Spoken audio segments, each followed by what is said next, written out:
कहानी की शुरुआत में हमें साल 1857 का एक दृश्य दिखाया जाता है जहां एक डैनिश जहाज नॉर्थ पोल की ओर बढ़ रहा होता है, लेकिन रास्ते में वह जहाज मोटी बर्फ में बुरी तरह फंस जाता है। जहाज का कैप्टन पूरी कोशिश कर रहा होता है कि किसी भी तरह उसके लोग इस जहाज को बर्फ से बाहर निकाल लें ताकि उनकी एक्सपीडिशन आगे जारी रह सके, मगर जहाज के बाकी सभी लोग अब थक चुके थे। भूख और लगातार मेहनत ने उन्हें कमजोर कर दिया था, इसलिए वे अब बस घर वापस लौटना चाहते थे। फिर भी कैप्टन हार मानने को तैयार नहीं होता और जहाज को छुड़ाने की कोशिश जारी रखता है। उसी रात अचानक उन्हें पास से एक जोरदार धमाके की आवाज सुनाई देती है। धमाके के बाद वहां आग भी जलती हुई दिखाई देती है। यह देखकर कैप्टन कुछ लोगों के साथ उस जगह की जांच करने निकल पड़ता है। वहां पहुंचकर उन्हें विक्टर नाम का एक आदमी गंभीर रूप से घायल हालत में मिलता है। उसका काफी खून बह चुका होता है और उसके स्लेज डॉग्स भी मरे पड़े होते हैं। कैप्टन और उसके साथी तुरंत विक्टर को जहाज पर ले आते हैं। साथ ही वे सभी हथियार भी तैयार कर लेते हैं, क्योंकि साफ था कि किसी खतरनाक प्राणी ने ही विक्टर को इस तरह घायल किया होगा। तभी अचानक एक बहुत बड़ा और डरावना आदमी दिखाई देता है जो किसी राक्षस जैसा लगता है। पलक झपकते ही वह कैप्टन के लोगों पर हमला कर देता है। हैरानी की बात यह थी कि उस पर गोलियों का भी कोई असर नहीं हो रहा था। वह बार बार बस एक ही बात चिल्ला रहा था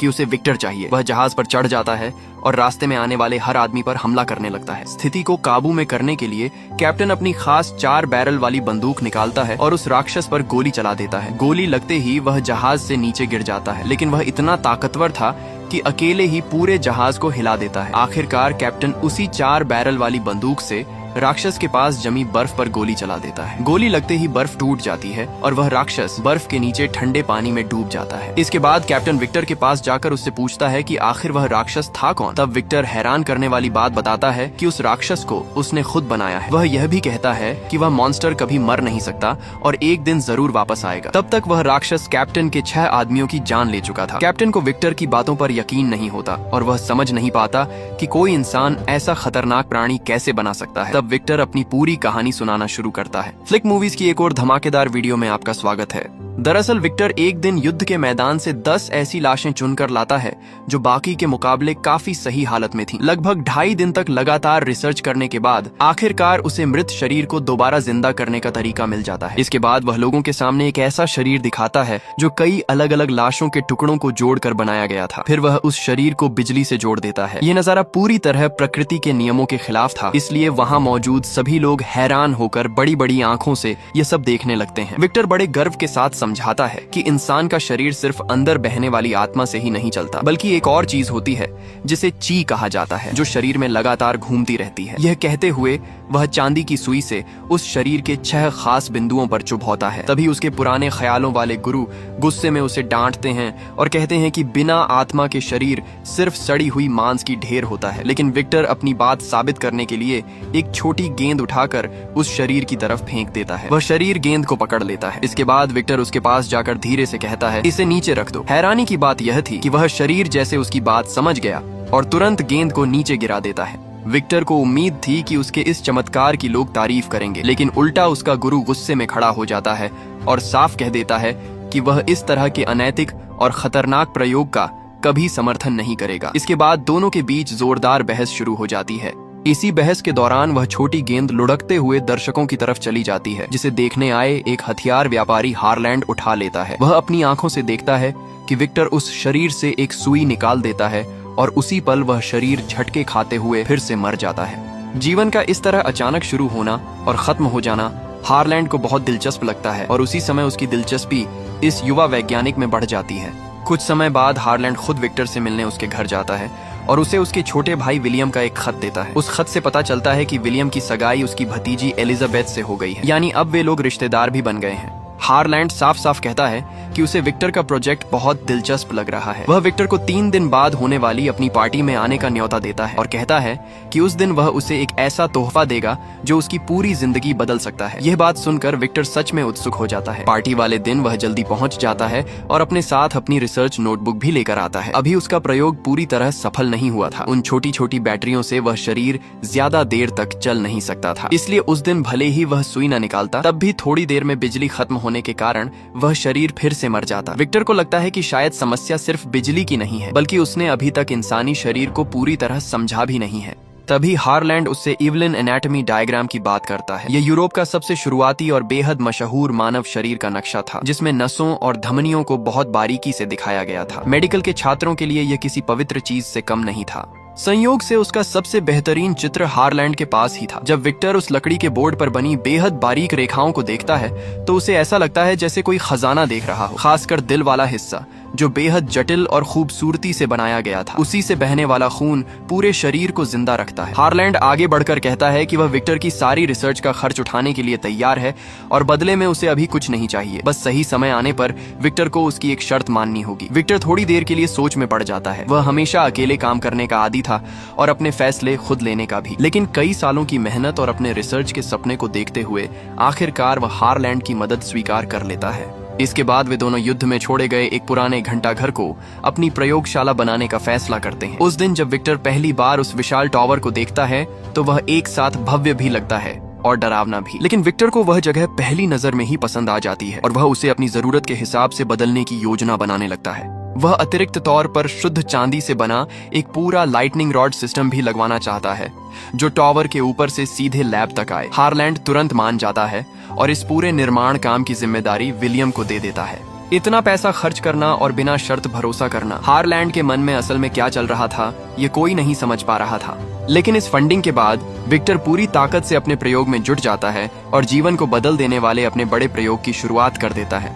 इसके बाद वे लोग मौत की सजा दिए जाने वाली जगह पर जाते हैं और बहुत सारे पैसे देकर कुछ ऐसे शव खरीद लेते हैं जिन्हें अभी अभी फांसी दी गई थी। लेकिन वापस लौटते समय विक्टर की अचानक एलिजाबेथ से मुलाकात हो जाती है। सच तो यह है कि पहली बार मिलने के बाद से ही विक्टर को अपनी इस होने वाली भाभी के बारे में हल्की सी जिज्ञासा होने लगी थी। जब उसे पता चलता है कि एलिजाबेथ यहाँ प्रार्थना करने आई है तो विक्टर पहले ही एक छोटे से कमरे में जाकर बैठ जाता है और इंतजार करता है कि वह अंदर आकर अपने मन की बात बताए। लेकिन जैसे ही एलिजाबेथ बोलना शुरू करती है उसकी पहली ही बात सुनकर विक्टर बुरी तरह चौंक जाता है। एलिजाबेथ पहले से ही जानती थी कि विक्टर वहां मौजूद है। वह खुद भी आधा अधूरा कीट विज्ञान यानी कीड़ों के अध्ययन से जुड़ा हुआ इंसान था। किसी हद तक देखा जाए तो वह और विक्टर एक दूसरे से काफी मिलते जुलते भी थे। एलिजाबेथ के आने से कुछ समय के लिए विक्टर की जिंदगी में जैसे रंग भर जाते हैं। उसके मन में एक साथ अपराध बोध और खुशी दोनों ही भाव बढ़ने लगते हैं। विक्टर काम का बहाना बनाकर विलियम को घंटा घर में छोड़ देता है और खुद एलिजाबेथ के साथ बाहर निकल जाता है। दोनों साथ में तितलियां पकड़ते हैं और समय बिताते हैं। वे इतने खुश होकर समय बिताने लगते हैं कि कुछ देर के लिए यह तक भूल जाते हैं कि उनके रिश्ते क्या हैं। लेकिन हारलैंड सबसे पहले इस बात को समझ जाता है कि इन दोनों के बीच कुछ भावनाएं पैदा हो रही हैं। वह ज्यादा दखल नहीं देता, बस विक्टर को याद दिलाता है कि उसे अपने असली काम को नहीं भूलना चाहिए क्योंकि युद्ध जल्द ही खत्म होने वाला है। दरअसल हारलैंड एक हथियार व्यापारी था और युद्ध खत्म होने का मतलब उसके धंधे के लिए बहुत बड़ा नुकसान था। वह विक्टर से कहता है कि उसकी अनलिमिटेड फंडिंग शायद सिर्फ एक हफ्ते और चल पाएगी, इसलिए बेहतर होगा कि विक्टर इस समय के अंदर अपने प्रयोग में कोई बड़ी सफलता हासिल कर ले। इस दबाव के बाद विक्टर खुद को पूरी तरह लैब में बंद कर लेता है और लगातार काम करने लगता है। एक दिन जब वह एक शव की आधी चीर फाड़ कर चुका होता है तभी अचानक एलिजाबेथ उससे मिलने आ जाती है। सामने मेज पर पड़ा खून से लथपथ और डरावना शव देखकर भी उसे डर नहीं लगता। वह शरीर ऐसे घुटनों के बल झुका हुआ था जैसे किसी भगवान के सामने प्रार्थना कर रहा हो। एलिजाबेथ अनायास ही अपना हाथ बढ़ाकर उस शव को छू लेती है और सृष्टि की अद्भुत रचना के बारे में हैरानी से बात करती है। उसी की यह बात विक्टर को अचानक एक नया विचार दे देती है और वह अपने प्रयोग की सबसे बड़ी रुकावट को पार कर लेता है। लेकिन एलिजाबेथ वहां अपने प्यार का इजहार करने नहीं आई थी। वह तो दरअसल विक्टर से अपने रिश्ते को हमेशा के लिए खत्म करने आई थी। जब वह जल्दी जल्दी वहां से चली जाती है तो विक्टर कुछ समय के लिए गहरे निराशा में डूब जाता है। वह दोनों के साथ बिताए पलों को याद करने लगता है। तभी अचानक उसे एलिजाबेथ की कही एक बात याद आती है, भगवान की बनाई हुई सम्मिति यानी संतुलन। वह तुरंत अपने कपड़े उतार कर शव के सामने खड़ा हो जाता है और फिर से सुइयों के बिंदु बदलकर प्रयोग करने लगता है। जैसे ही बैटरियों का रंग बदलता है शव के हाथ में हल्की सी हरकत दिखाई देती है। अगले ही पल वह अचानक जोर से हिल जाता है। विक्टर तुरंत बैटरी निकाल देता है, लेकिन अब उसे अपने प्रयोग का असली रहस्य समझ में आ चुका था। उसी क्षण से उसका कृत्रिम इंसान बनाने का असली प्रोजेक्ट शुरू हो जाता है। युद्ध खत्म होने के बाद समुद्र के किनारे लाशों का ढेर लग जाता है। विक्टर साफ साफ बता देता है कि उसे किस तरह के शरीर के हिस्सों की जरूरत है।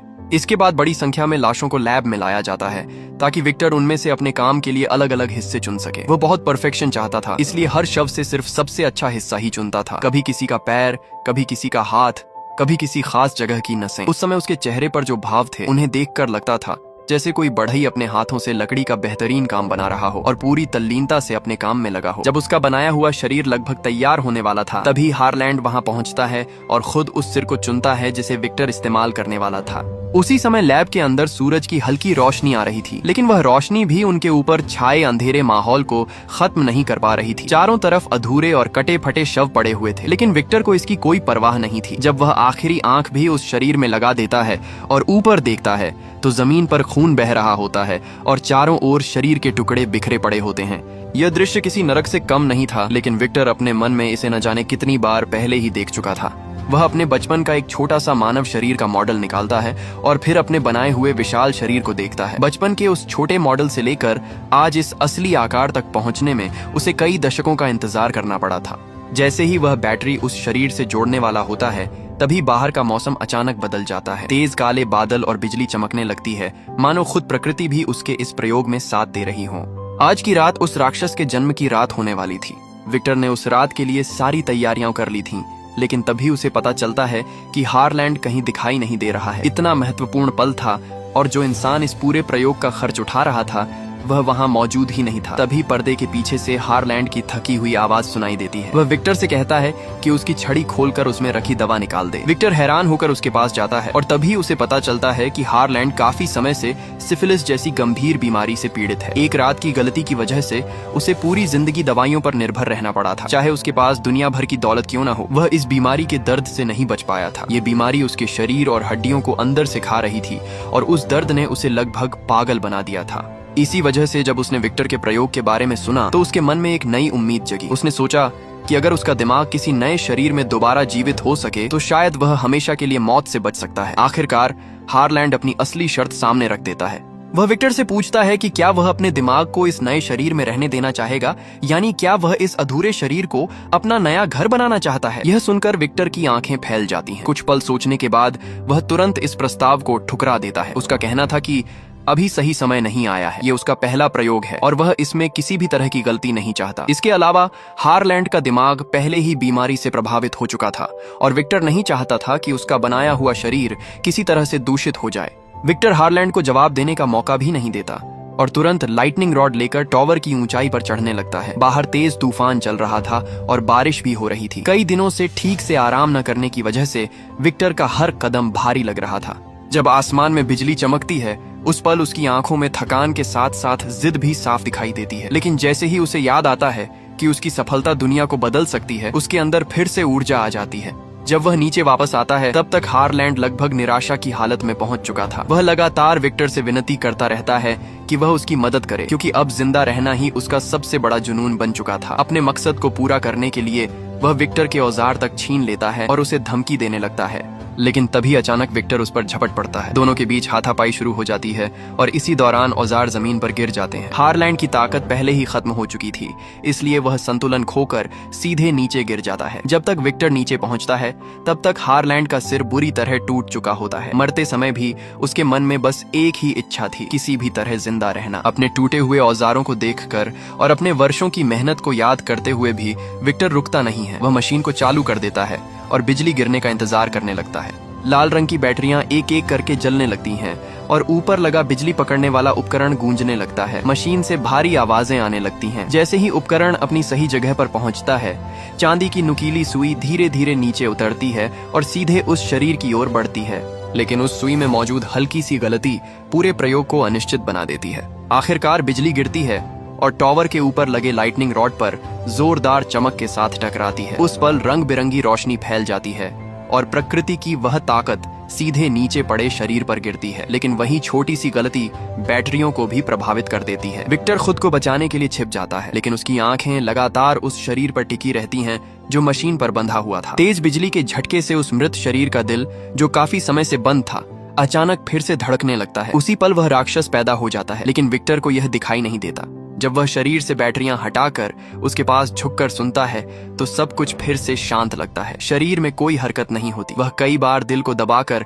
उसे चालू करने की कोशिश करता है, लेकिन कुछ भी काम नहीं करता। उस पल विक्टर के दिल के अंदर कुछ टूट जाता है। पूरी तरह थका हुआ वह अपने कमरे में लौट जाता है और धीरे धीरे बुदबुदाते हुए कहता है, तुमने मुझे धोखा दिया। उसी समय खिड़की के बाहर तेज आग की लपटें उठने लगती हैं और उनकी रोशनी कमरे में फैलने लगती है। नींद में डूबे हुए विक्टर को अचानक ऐसा लगता है जैसे कोई देवदूत उसका नाम पुकार रहा हो। वह झटके से जाग जाता है, अचानक उसने देखा कि जिस राक्षस को उसने 9 लाशों के टुकड़ों को जोड़कर बनाया था उसमें सचमुच जान आ चुकी है। वह राक्षस चलकर उसके सामने आ गया था, लेकिन इससे भी ज्यादा हैरान करने वाली बात यह थी कि विक्टर जो भी हरकत करता वह राक्षस बिल्कुल एक नवजात बच्चे की तरह उत्सुक होकर उसकी नकल करने लगता। यहाँ तक कि वह अपने बनाने वाले पिता को छूने की कोशिश भी करता। पहली बार पिता बनने जैसा एहसास पाकर विक्टर बहुत ज्यादा उत्साहित हो गया। उसने तुरंत अपने दस्ताने उतार दिए और अपने हाथ सामने कर दिए ताकि राक्षस समझ सके कि दोनों एक जैसे हैं। लेकिन तभी जब खिड़की खुली और गर्म धूप कमरे के अंदर आई तो राक्षस अचानक ऐसे सिमट गया जैसे वह उससे डर गया हो। इस समय जंगल के बीच विक्टर की मौजूदगी में राक्षस ने पहली बार अपनी बाहें फैलाकर जीवन की गर्माहट को महसूस किया। ये सच में एक चमत्कार जैसा था। विक्टर ने अपने सामने खड़े इस राक्षस के जरिए साबित कर दिया कि जीवन सिर्फ भगवान से नहीं आता, इंसान भी मौत के बाद जीवन को वापस ला सकता है। वह खुद को रोक नहीं पाया और अपना चेहरा राक्षस की छाती पर रख दिया, उस दिल की धड़कन सुनने के लिए जो अब उसकी वजह से धड़क रही थी। भले ही राक्षस का शरीर ठंडा था, लेकिन उस पल विक्टर को लंबे समय बाद एक अजीब सी गर्माहट महसूस हुई। विक्टर पूरी लगन से राक्षस को दुनिया की चीजें महसूस करना सिखाने लगा, बहते हुए पानी से लेकर जलती हुई मोमबत्ती की गर्मी तक और फिर भारी जंजीरों तक। हालांकि राक्षस को उसने खुद बनाया था, लेकिन वह उससे दूरी बनाए रखता था। वह उसे अपने साथ रहने नहीं देता था और बस तहखाने में बंद करके उस पर नजर रखता रहता था। वह अपने बच्चे को बहुत सी बातें सिखाता था, लेकिन उसे जरा सी भी ममता या प्यार नहीं देता था। तो आखिर जीवन को दूसरी बार देने का मतलब क्या था? उस रात विक्टर फिर से सो नहीं पाया। उसे लगा था कि जब वह जीवन को वापस ला पाएगा तो उसका पूरा जीवन संतोष से भर जाएगा। लेकिन जब उसने अपनी आंखों से देखा कि राक्षस कई महीनों से जिंदा है तो उसके अंदर एक अजीब सा खालीपन भर गया। वह खुद से पूछने लगा, अब मुझे क्या करना चाहिए? मैं इसका क्या करूं? उसके हाथ की मोमबत्ती एक एक करके बुझती चली गई और जीवन से जुड़ी वही खालीपन और अकेलापन फिर से उसे चारों तरफ से घेरने लगा। दरअसल यहाँ निर्देशक एक बहुत आम पिता पुत्र के रिश्ते की तरफ इशारा करता है, जहाँ पिता बच्चे को जन्म तो दे देता है लेकिन उसकी परवरिश की जिम्मेदारी नहीं। एक बच्चा 10 महीने माँ के गर्भ में रहता है और फिर जन्म लेता है, लेकिन इस पूरी प्रक्रिया में पिता की भागीदारी अक्सर 10% से भी कम होती है। इसीलिए जब बच्चा पैदा हो जाता है तो कई पिता के मन में बस एक ही विचार होता है, काम पूरा हो गया। बच्चे की असली परवरिश की जिम्मेदारी अक्सर नजरअंदाज कर दी जाती है। क्योंकि विक्टर का अपना परिवार भी अधूरा था, इसलिए उसे बिल्कुल नहीं पता था कि बच्चे की परवरिश कैसे की जाती है। शायद उसके मन में यही था कि बच्चे को जन्म लेते ही सब कुछ खुद ही सीख लेना चाहिए। इसलिए जब कई हफ्ते बीत गए और राक्षस अभी भी सिर्फ विक्टर नाम ही बोल पाता था तो विक्टर के अंदर धीरे धीरे झुंझलाहट बढ़ने लगी। वह थकने लगा था। लेकिन असली गुस्सा उस समय फूटा जब राक्षस ने एक चाकू उठा लिया। विक्टर तुरंत आगे बढ़ा, चाकू उसके हाथ से छीन लिया और जोर से उसे डांटते हुए बोला कि वह एक बेवकूफ है। जब राक्षस उसे छूने की कोशिश करता तो विक्टर ऐसे पीछे हट जाता जैसे उसने कोई गंदी चीज देख ली हो। इस तीखे विरोध ने पहली बार राक्षस के अंदर भी विरोध की भावना जगा दी। वह जैसे मन ही मन पूछ रहा था, तुमने ही मुझे बनाया है, तुम ही मेरे पिता हो, फिर तुम मुझसे इतनी नफरत क्यों करते हो? लेकिन विक्टर ने उसकी भावनाओं की बिल्कुल परवाह नहीं की और उसे फिर से तहखाने में बंद कर दिया। अब उसका धैर्य पूरी तरह खत्म हो चुका था। कई हफ्तों के बाद भी राक्षस सिर्फ एक ही शब्द बोल पाता था, विक्टर। विक्टर बार बार उससे पूछने लगा, क्या तुम कुछ और भी बोल सकते हो? वह उससे अलग अलग शब्द बुलवाने की कोशिश करता है, एनीथिंग, एनीथिंग, सन, कोल्ड, रेन, लेकिन राक्षस बार बार घबरा कर पीछे हट जाता है। वह बिल्कुल उस डरे हुए बच्चे की तरह लगता है जो पिता की सख्त और हिंसक डांट से सहमा हुआ हो। फिर भी विक्टर को यह बात बिल्कुल समझ नहीं आती। वह लगातार एक ही बात दोहराता रहता है, तुम मुझसे डरते क्यों हो? मैंने ही तुम्हें बनाया है। उसे यह समझ ही नहीं आता कि उसने राक्षस को सिर्फ जीवन दिया है, लेकिन उसे प्यार या अपनापन कभी नहीं दिया। इसी बीच अचानक उसका छोटा भाई विलियम और उसकी पत्नी एलिजाबेथ उससे मिलने आ जाते हैं। कई महीनों से हारलैंड का कोई पता नहीं था, इसलिए विलियम को चिंता होने लगी थी। इसी वजह से वह एलिजाबेथ को साथ लेकर यहाँ चला आया। लेकिन इस समय विक्टर पूरी तरह हारलैंड की बात भूल चुका था। वह बेसब्री से विलियम को अपने रिसर्च की प्रगति दिखाने के लिए ले गया। उधर एलिजाबेथ वहीं अकेली रह गई। तभी उसे अचानक तहखाने से कोई आवाज सुनाई देती है। जिज्ञासा के कारण वह नीचे जाती है और पहली बार उस राक्षस को देखती है। पता नहीं क्यों, लेकिन उसे देखते ही एलिजाबेथ जैसे उससे आकर्षित हो जाती है। ऐसा लगता है जैसे प्रकृति से परे यह आत्मा उसके जीवन के किसी खाली हिस्से को भर रही हो। यहाँ तक कि जब राक्षस उसके सिर से घूंघट हटा देता है तब भी वह उसका विरोध नहीं करती। राक्षस भी इस नए इंसान के प्रति बहुत धैर्य दिखाता है। वह एलिजाबेथ को अपने शरीर को छूने देता है, यहाँ तक कि उन बदसूरत घावों को भी जिन्हें देखकर कोई भी डर सकता था। एलिजाबेथ पूरी सच्चाई और खुलेपन के साथ इस अजीब अस्तित्व का सामना करती है।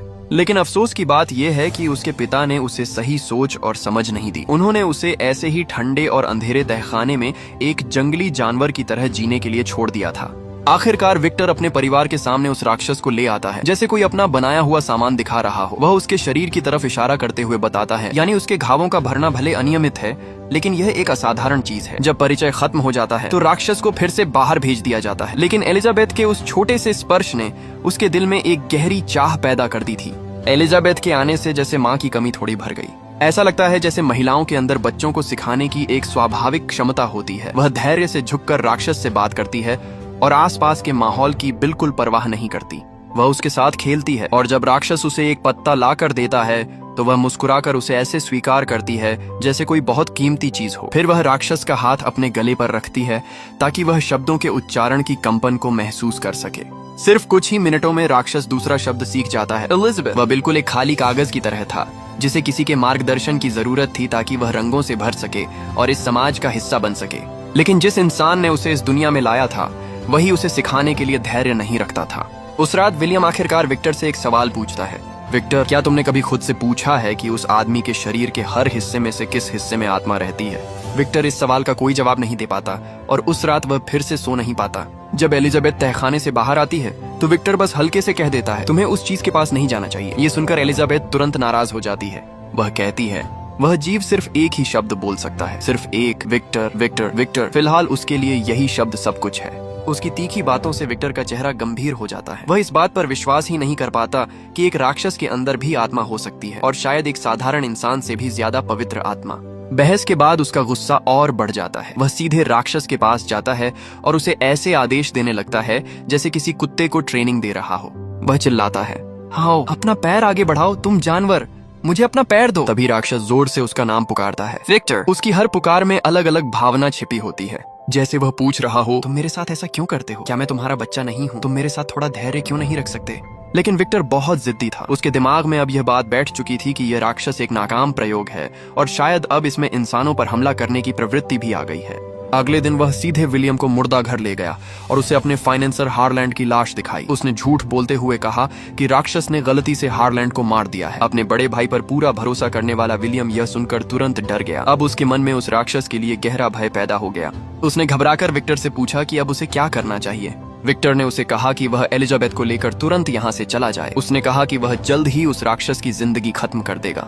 जब एलिजाबेथ गाड़ी में बैठने वाली थी तो उसने विक्टर के चेहरे की तरफ देखा। उसके मन में अचानक एक अजीब सी बेचैनी और शक पैदा हो गया। उधर विक्टर ने सारा पेट्रोल इकट्ठा किया और उसे अपनी प्रयोगशाला और तहखाने में हर जगह छिड़क दिया। वह कुछ पल तक उस भटके हुए और मासूम राक्षस को देखता रहा। फिर उसने तय किया कि वह उसे एक आखिरी मौका देगा। विक्टर ने उससे पूछा, एक बात बोलो, क्या तुम मुझे पहचानते हो? थोड़ी देर की खामोशी के बाद राक्षस ने धीरे से कहा, विक्टर। एक पल के लिए राक्षस रुककर पीछे मुड़ा। उसकी आंखों में जैसे एक हल्की सी विनती दिखाई दे रही थी, लेकिन यही पल विक्टर के फैसले को और पक्का कर देता है। वह सोचता है, एक राक्षस के अंदर भावनाएं कैसे हो सकती हैं? उसका दिमाग और दिल तो पहले ही मर चुके हैं। ये बात कि कोई चीज उसके नियंत्रण से बाहर हो सकती है उसे बिल्कुल पसंद नहीं थी।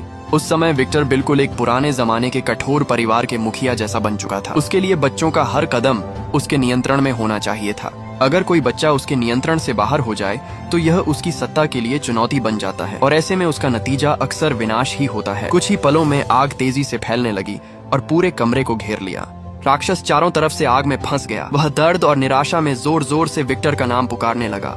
उसकी आवाज बिल्कुल उस बच्चे की तरह थी जो आखिरी बार अपने पिता से मदद की उम्मीद कर रहा हो। Victor Victor Victor. आखिरकार विक्टर का दिल पिघल गया।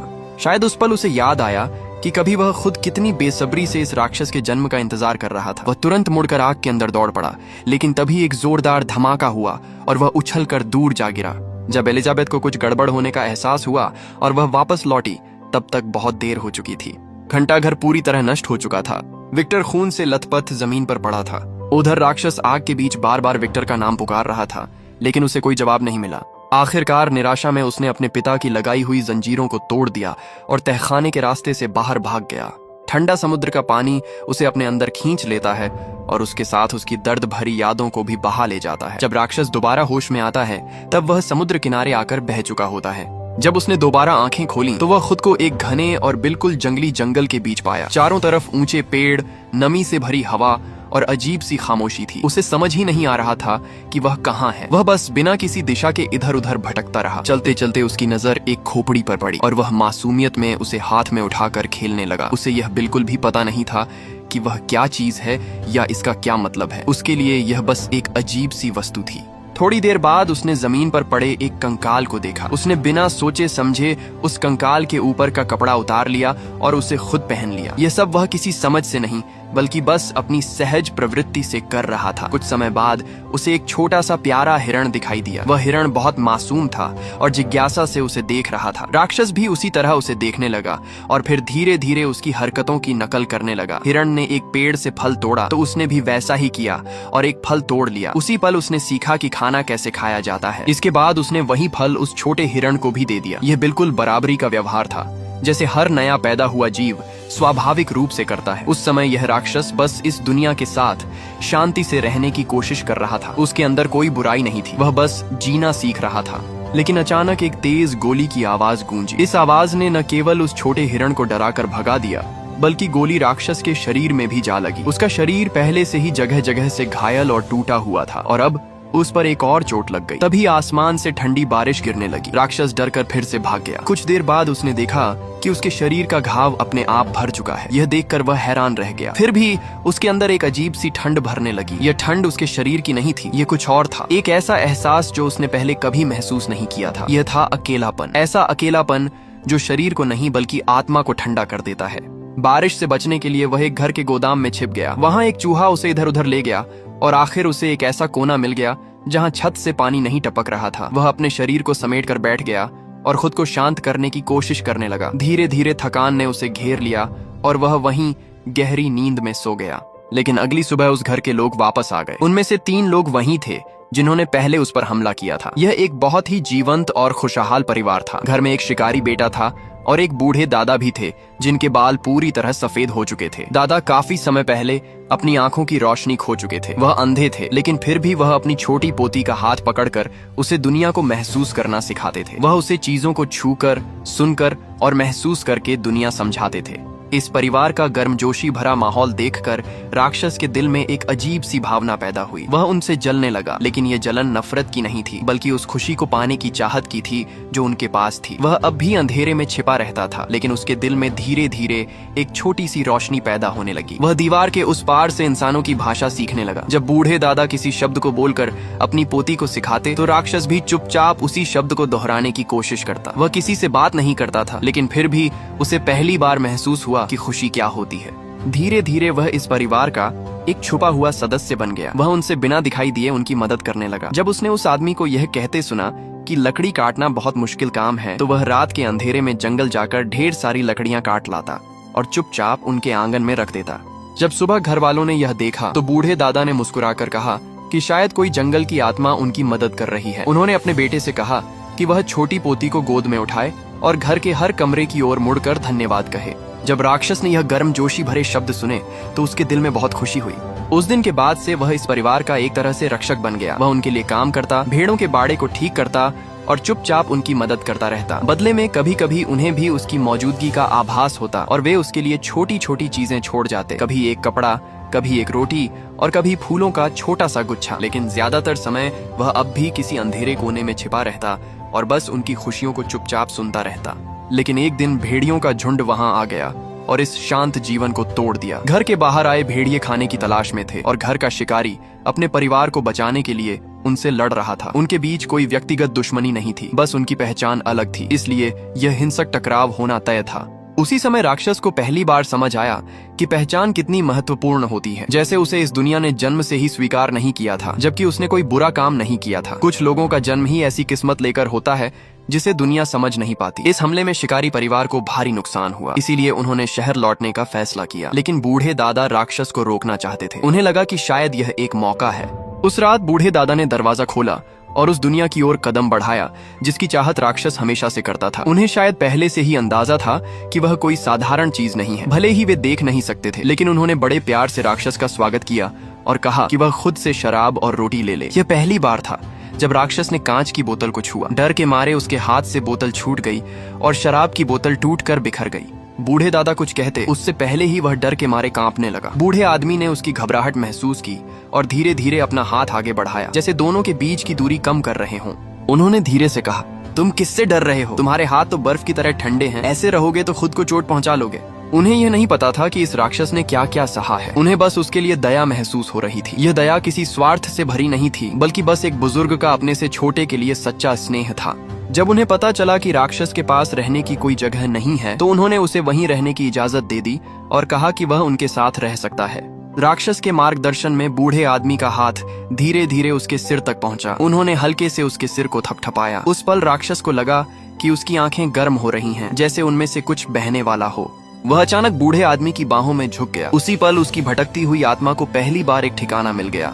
वे दोनों साथ साथ कड़ाके की सर्दी से गुजरे और धीरे धीरे मौसम बदलते बदलते वसंत आ गया। समय बीतता गया। जब पेड़ों की हरियाली धीरे धीरे कम होने लगी और आसमान से गिरती बर्फ ने पूरी धरती को सफेद चादर से ढक दिया, तब तक राक्षस कई किताबें पढ़ चुका था। इन किताबों के सुंदर वाक्यों और कहानियों के जरिए वह धीरे धीरे इंसानी जीवन को समझने लगा था। उसे समझ आने लगा कि इंसान कैसे सोचते हैं, कैसे महसूस करते हैं और दुनिया को किस तरह देखते हैं। लेकिन जब उसके सामने आखिरी किताब आई, बाइबल, तब पहली बार उसके अंदर छिपा हुआ दर्द जाग उठा।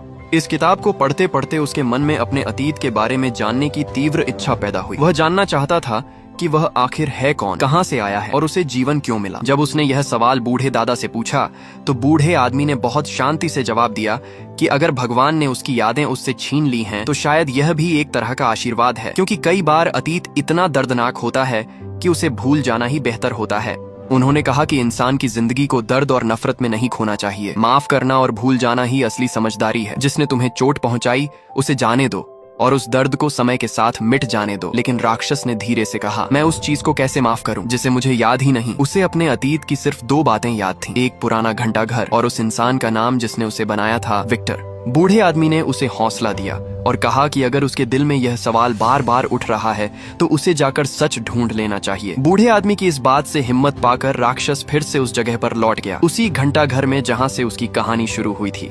लेकिन यह फैसला उसकी जिंदगी की सबसे बड़ी गलती साबित हुआ। अगर उसे पता होता कि आगे क्या होने वाला है, तो शायद वह कभी वहां वापस नहीं जाता। जब वह घंटा घर पहुंचा तो उसे वहां विक्टर की नोटबुक मिली। उन नोट्स को पढ़कर उसे अपने जन्म का सच पता चला। उसे मालूम हुआ कि उसका शरीर असल में कई लाशों के टुकड़ों से जोड़ा गया था। वह मूल रूप से बस सड़े हुए मांस का ढेर था, जिसे कभी आत्मा नहीं मिलनी चाहिए थी। लेकिन विक्टर ने अपनी जिद और पागलपन में उसे जबरदस्ती जीवन दे दिया और जैसे ही वह जिंदा हुआ, विक्टर ने उसे छोड़ दिया और उसे इस दुनिया के खिलाफ अकेले लड़ने के लिए छोड़ दिया। इस सच्चाई को जानकर राक्षस के दिल में गहरा दुख और निराशा भर गई। वह भारी मन से वापस उस छोटे से घर की तरफ लौटा जहां बूढ़े दादा रहते थे। लेकिन जब वह वहां पहुंचा तो उसने देखा कि उसकी गैरहाजिरी में वहां एक भयानक हादसा हो चुका था। भेड़ियों का झुंड फिर से उस घर पर हमला कर चुका था। यह देखकर राक्षस पागलों की तरह घर के अंदर भागा। उसने देखा कि भेड़िए बूढ़े दादा को घायल कर चुके हैं। उस पल उसके अंदर इतना गुस्सा उठा कि जैसे सब कुछ जलाकर राख कर दे। वह तुरंत भेड़ियों से भिड़ गया और एक भयंकर लड़ाई शुरू हो गई। आखिरकार उसने उन भूखे भेड़ियों को भगा दिया, लेकिन तब तक बहुत देर हो चुकी थी। बूढ़े दादा उसकी जिंदगी की एकमात्र रोशनी थे और अब वह रोशनी बुझने वाली थी। मौत के करीब पहुंचे बूढ़े दादा को महसूस हो गया कि राक्षस वापस आ गया है, लेकिन उन्होंने कोई शिकायत नहीं की, न ही किसी पर आरोप लगाया। उन्होंने बस शांति से उसकी बातें सुनी और धीरे से कहा, मैं जानता हूँ तुम कौन हो। शायद दूसरों की नजर में तुम एक राक्षस हो, लेकिन मेरी नजर में तुम एक अच्छे इंसान हो और मेरे दोस्त हो। ये सुनकर राक्षस की आंखों से आंसू बहने लगे। उसे यकीन ही नहीं हो रहा था कि उसके जैसे अजीब और डरावने अस्तित्व को भी कोई इंसान सच्चे दिल से अपना सकता है। लेकिन अगले ही पल बूढ़े दादा का परिवार वापस आ गया। उन्होंने जैसे ही यह दृश्य देखा, उन्होंने तुरंत समझ लिया कि बूढ़े दादा की मौत के पीछे यही राक्षस है। बिना कुछ समझे उन्होंने उसी वक्त उस पर गोली चला दी। राक्षस ने कोई विरोध नहीं किया, वह बस वहां से निकल जाना चाहता था। तभी उनमें से एक आदमी उस पर झपटा और तलवार से उसके सीने पर वार कर दिया। फिर भी राक्षस ने उसे नुकसान नहीं पहुंचाया। उसने बस उसे धक्का देकर दूर फेंक दिया, क्योंकि उसे अभी भी बूढ़े दादा की दया याद थी और वह उनके परिवार को चोट नहीं पहुंचाना चाहता था। लेकिन जैसे ही वह दरवाजे से बाहर निकलने वाला था, बूढ़े दादा के बेटे ने अचानक फिर से गोली चला दी।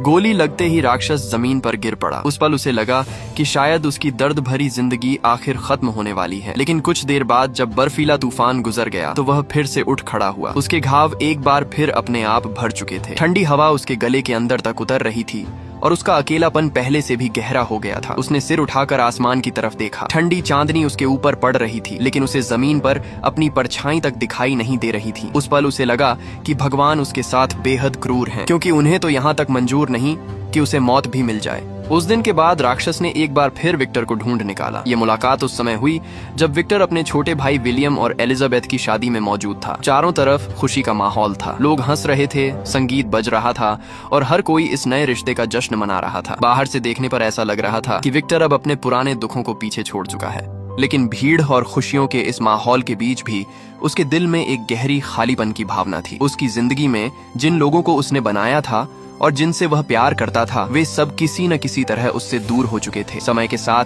विक्टर का स्वभाव भी बदल चुका था। पहले जो अहंकार और जिद उसमें दिखाई देती थी, उसकी जगह अब थोड़ी विनम्रता और शांति आ गई थी। लेकिन यह शांति ज्यादा देर तक टिक नहीं पाई। अचानक राक्षस उसके सामने आ खड़ा हुआ। इतने सालों बाद उसे सामने देखकर विक्टर के चेहरे पर हैरानी साफ दिखाई दे रही थी। उसने सोचा कि शायद यह राक्षस अब उसका शुक्रिया अदा करने आया है। उसने कहा, क्या तुम मुझे धन्यवाद देने आए हो? तुम बच गए और तुम इतने समझदार भी हो गए कि मुझे ढूंढ लिया। आखिर मैंने ही तुम्हें बनाया है। विक्टर के शब्दों में अब भी वही अहंकार झलक रहा था, जैसे वह खुद को इस कहानी का असली मालिक समझता हो। लेकिन राक्षस की आंखों में उस समय कुछ और ही चल रहा था। उसके अंदर बहुत सारी भावनाएं जमा हो चुकी थीं। जीवन जीने की इच्छा, इस दुनिया से नफरत और अपने निर्माता के प्रति गहरा असंतोष। उसने शांत लेकिन भारी आवाज में अपनी बात रखी। उसने कहा कि उसे बस एक चीज चाहिए। वह चाहता था कि विक्टर उसके लिए एक स्त्री बनाए, एक ऐसी स्त्री जो उसी की तरह हो, जो उसकी तरह इस दुनिया से अलग हो। उसने कहा कि अगर विक्टर उसकी यह इच्छा पूरी कर दे तो वह हमेशा के लिए इस दुनिया से दूर चला जाएगा। वह और उसकी साथी दक्षिण अमेरिका के किसी दूर और सुनसान इलाके में जाकर अपना बाकी जीवन बिता देंगे, ताकि किसी इंसान को उनसे कोई खतरा न हो। असल में राक्षस की यह मांग सिर्फ एक साथी पाने की थी। वह पूरी जिंदगी अकेला रहा था और अब वह सिर्फ किसी का साथ चाहता था, कोई ऐसा जो उसे समझ सके। लेकिन विक्टर ने बिना ज्यादा सोचे समझे इस मांग को ठुकरा दिया।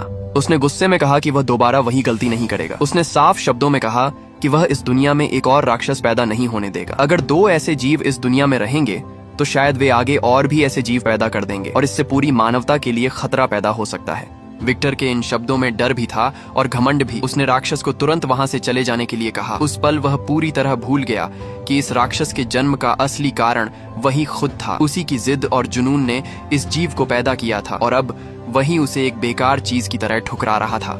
विक्टर की इस बेरुखी ने राक्षस के दिल में भरा हुआ सारा दर्द और गुस्सा बाहर ला दिया। अचानक उसका धैर्य टूट गया और उसने हमला कर दिया। उसका सारा गुस्सा अब सीधे विक्टर पर निकलने लगा। तभी एलिजाबेथ सबसे पहले वहां पहुंची। उसने सफेद शादी का जोड़ा पहना हुआ था और वह धीरे धीरे राक्षस की तरफ बढ़ी। उसके चेहरे पर डर जरूर था, लेकिन उसके भीतर एक अजीब सी हिम्मत भी थी। वह विक्टर के सामने खड़ी हो गई, जैसे उसे बचाने की कोशिश कर रही हो। लेकिन अगले ही पल सब कुछ बदल गया। एलिजाबेथ का खून जमीन पर गिरा और उस दृश्य ने राक्षस के अंदर बची हुई आखिरी समझ भी खत्म कर दी। उसके अंदर का संतुलन पूरी तरह टूट गया। उसने गुस्से में विलियम को भी दूर फेंक दिया। फिर उसने खून से सनी दुल्हन को अपनी बाहों में उठाया और सबके सामने से शांत चेहरे के साथ वहां से चला गया। उस समय वहां मौजूद हर इंसान के चेहरे पर या तो डर था या घृणा। एक ही रात में विक्टर ने फिर से सब कुछ खो दिया। उसकी प्रेमिका एलिजाबेथ और उसका अपना भाई विलियम, दोनों उससे हमेशा के लिए छिन गए। उस पल विक्टर खुद भी समझ नहीं पा रहा था कि असली राक्षस कौन है, वह खुद या वह जीव जिसे उसने बनाया था। गुस्से और दर्द में डूबा हुआ विक्टर तुरंत एक बंदूक लेकर राक्षस के पीछे निकल पड़ा। खून के निशानों का पीछा करते करते वह एक पहाड़ी गुफा तक पहुंच गया। जब वह वहां पहुंचा तब तक एलिजाबेथ की जान जा चुकी थी। दूसरी तरफ राक्षस के दिल में भी अब जीने की कोई इच्छा नहीं बची थी। उसे लगा कि उसकी जिंदगी का अब कोई मतलब नहीं रह गया है। इसलिए उसने फैसला किया कि वह अपनी यह गंदी और दर्द से भरी जिंदगी उसी इंसान को वापस कर देगा जिसने उसे यह जीवन दिया था, विक्टर को। लेकिन जब विक्टर उसके सामने खड़ा हुआ तो वह उसे मार भी नहीं पाया। दोनों के बीच अजीब सी खामोशी छा गई। तभी राक्षस ने कहा कि अब से हालात बदल चुके हैं। उसने विक्टर से कहा कि अब असली ताकत उसके पास है और आज के बाद वही उसका मालिक होगा। यह बात विक्टर के लिए बहुत बड़ा अपमान थी। वह इस अपमान को सह नहीं सका। घायल होने के बावजूद वह राक्षस के पीछे दौड़ पड़ा। यह पीछा बहुत दूर तक चला, बर्फ से ढके मैदानों और विशाल ग्लेशियरों के पार। आखिरकार दुनिया जैसे खत्म हो गई और चारों तरफ सिर्फ बर्फ ही बर्फ रह गई। उस वीरान जगह पर बस दो ही लोग बचे थे, विक्टर और उसका बनाया हुआ राक्षस। आखिरकार उस जमी हुई धरती पर दोनों के बीच आखिरी मुकाबला शुरू हुआ। लेकिन यह लड़ाई ज्यादा देर नहीं चली। कुछ ही पलों में विक्टर बुरी तरह घायल होकर गिर पड़ा। वह लगभग मरने की हालत में पहुंच चुका था। तभी राक्षस ने एक बम निकाला और कहा कि इस दुनिया में शायद कोई और इतना मरना नहीं चाहता जितना वह चाहता है। उसने विक्टर को मजबूर किया कि वह उस बम को जला दे, लेकिन उसी समय उसने विक्टर को वहां से जाने दिया। राक्षस के हाथ में वह बम ऐसा लग रहा था जैसे किसी के हाथ में फूल हो। उसे लगा कि शायद अब आखिरकार उसे मुक्ति मिल जाएगी और उसकी बेकार जिंदगी खत्म हो जाएगी। लेकिन जब विस्फोट हुआ तब भी वह जिंदा था। उसका शरीर बुरी तरह टूट चुका था, लेकिन वह फिर भी आग के बीच खड़ा था। उसके जले हुए घाव पागलों की तरह तेजी से भरने लगे। उसका दिल लगातार धड़कता रहा और उसके शरीर से खून बहता रहा, लेकिन उसके दिल के अंदर जो खालीपन था उसे भरने वाला कोई नहीं था। चारों तरफ देखने पर उसे कोई ऐसा इंसान नहीं मिला जो उसकी हालत पर दया करे या उसके दर्द को समझ सके। वह पूरी तरह थक चुका था, शरीर से भी और मन से भी, लेकिन उसे यह भी समझ नहीं आ रहा था कि वह खुद को कैसे खत्म करे। उस बड़े धमाके की आवाज ने आसपास के इलाके में मौजूद एक जहाज के कप्तान का ध्यान खींच लिया। वह तुरंत अपने लोगों के साथ वहां पहुंचा और उसने खून से लथपथ पड़े विक्टर को बचा लिया। जब जहाज के डॉक्टर ने उसकी जांच की तो उसे पता चला कि विक्टर की एक टांग असली नहीं है बल्कि नकली है। तेज और ठंडी हवाओं के बीच जहाज के सभी लोग हैरान थे। उन्हें समझ ही नहीं आ रहा था कि यह आदमी आखिर आया कहां से है और उसने ऐसा क्या झेला है कि उसकी हालत इतनी खराब हो गई। लेकिन उस समय चल रही भयानक बर्फीली आंधी ने उनके किसी भी सवाल का जवाब नहीं दिया। अचानक दूर से एक डरावनी गर्जना सुनाई दी। यह आवाज उसी राक्षस की थी। कप्तान ने तुरंत अपने आदमियों को आदेश दिया कि विक्टर को जहाज पर ले जाया जाए। जैसे ही राक्षस की परछाई दिखाई दी, जहाज के सिपाहियों ने अपनी बंदूकें तैयार कर लीं। कप्तान के आदेश पर गोलियों की बारिश शुरू हो गई। कई गोलियां सीधे राक्षस के शरीर में लगीं। कुछ लोगों को तो उसके शरीर से उठती चिंगारियां भी दिखाई दी, लेकिन अगले ही पल सबकी आंखें फटी रह गईं, क्योंकि राक्षस ऐसे खड़ा हो गया जैसे उसे कुछ हुआ ही ना हो। गोलियों का उस पर कोई असर नहीं हो रहा था। इसके बाद राक्षस पागलों की तरह लोगों की भीड़ में घुस पड़ा और तेजी से जहाज की सीढ़ियों पर चढ़ गया। जहाज पर मौजूद सभी लोग डर के मारे पीछे हटने लगे, लेकिन राक्षस की नजर सिर्फ एक इंसान पर थी, विक्टर पर, जो जमीन पर पड़ा हुआ था। रास्ते में आने वाले कई नाविकों को उसने आसानी से उठाकर दूर फेंक दिया। यह देखकर कप्तान ने तुरंत एक भारी बंदूक मंगवाई और इस बार उनकी गोली सीधे राक्षस को जहाज से नीचे गिराने में सफल हो गई। लेकिन सबकी हैरानी के लिए सिर्फ कुछ ही सेकंड बाद राक्षस फिर से उठ खड़ा हुआ। वह अब भी जोर से चिल्ला रहा था, उसे मेरे हवाले कर दो। इसके बाद उसने अपने दोनों हाथ जहाज के किनारों पर रख दिए और अपनी असाधारण ताकत से पूरे जहाज को हिलाना शुरू कर दिया। जहाज के सभी लोग डर से कांप उठे। असल में उनका जहाज कई दिनों से बर्फ की मोटी परतों में फंसा हुआ था। नाविक कई दिनों तक मेहनत करके भी उस बर्फ को नहीं तोड़ पाए थे, लेकिन वही काम यह राक्षस आसानी से कर रहा था। उसकी ताकत इतनी ज्यादा थी कि उसने मोटी बर्फ की परत को भी तोड़ दिया।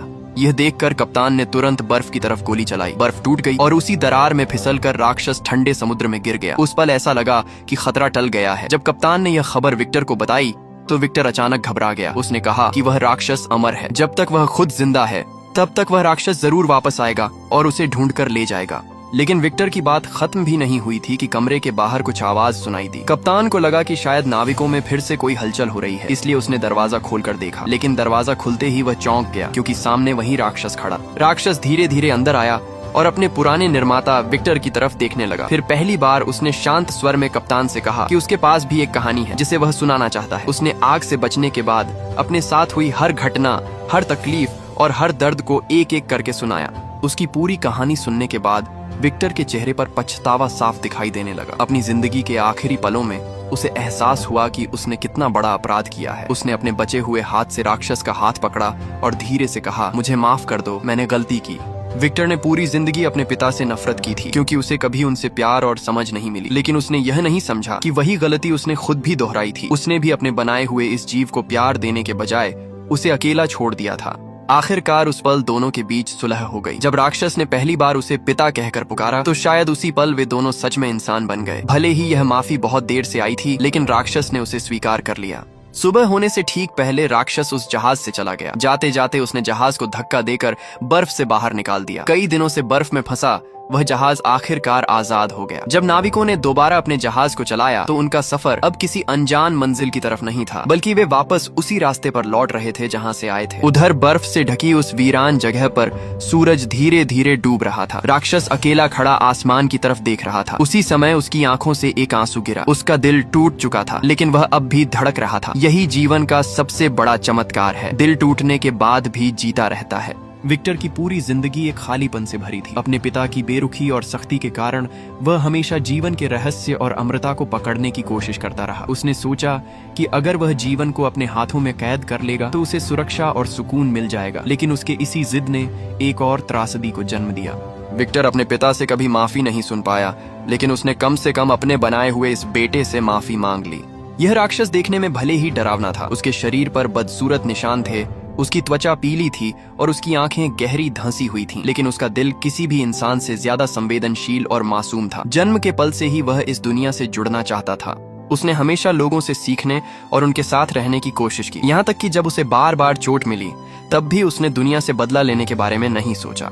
इस कहानी में राक्षस को हमेशा की तरह डरावना और खतरनाक नहीं दिखाया गया। इसके बजाय यह दिखाया गया कि असली राक्षस कई बार इंसान की सोच और उसके अहंकार में छिपा होता है। यह कहानी उन लोगों को एक कड़ा जवाब देती है जो सिर्फ किसी की शक्ल देखकर उसे जज कर लेते हैं। कभी कभी किसी इंसान के दिल में शेर जैसी ताकत होती है, लेकिन बाहर से वह गुलाब की खुशबू को महसूस करने जितना कोमल होता है। शायद हम सब इस दुनिया के किसी न किसी इंसान के लिए एक माफी के कर्जदार हैं, और शायद कहीं कोई ऐसा भी है जो आज भी हमसे सिर्फ एक सॉरी सुनने का इंतजार कर रहा है, क्योंकि किसी के साथ सच्चा और अच्छा रिश्ता बनाने के लिए सबसे पहले अपने अंदर के अहंकार और स्वार्थ को छोड़ना पड़ता है।